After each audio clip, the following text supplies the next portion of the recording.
नमस्कार साथियों, हमारे YouTube चैनल में आपका स्वागत है। आइए आज हम देखते हैं संज्ञा के कुछ उदाहरण।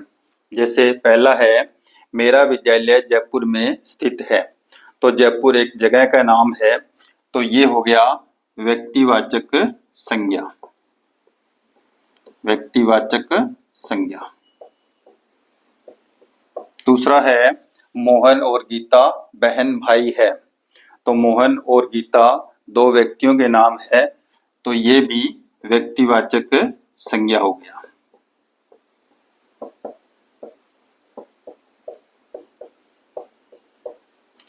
तीसरा है, आकाश में पक्षी उड़ रहे हैं। अब पक्षी जो है वो एक जाति का बोध करवा रहे हैं, इसलिए ये है जातिवाचक संज्ञा। चौथा है, 8वीं कक्षा में अध्यापक नहीं है। तो कक्षा और अध्यापक ये दो जातिवाचक संज्ञा के उदाहरण है, इसलिए ये हो गया जातिवाचक संज्ञा। पांचवा है, करेले में कड़वापन होता है।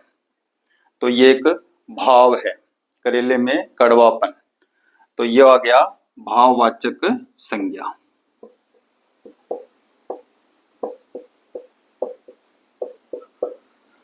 छठा है, एवरेस्ट की चढ़ाई बहुत कठिन है। तो चढ़ाई जो है वो एक भाव है, चढ़ाई, तो ये भी भाववाचक संज्ञा है।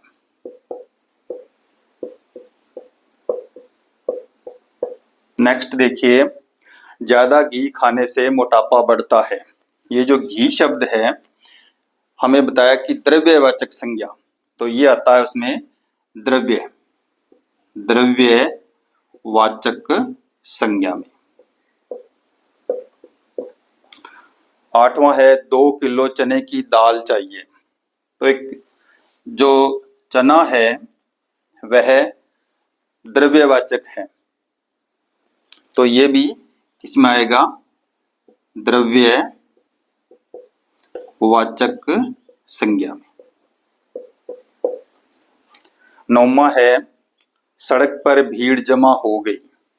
कहां पर जमा होगी भीड़, सड़क पर। तो भीड़ जो है वो एक समूह का रूप है, इसलिए यह समूहवाचक संज्ञा। और 10वां है, हमारा दल मैच जीत गया। जो दल है वो एक समूह का बोध करवाता है, तो ये समूहवाचक संज्ञा है।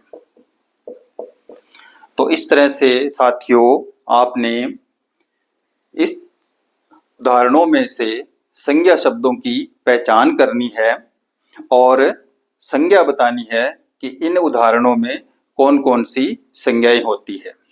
हम जल्द ही आपके लिए इस तरह के उदाहरण और लेकर आएंगे। धन्यवाद।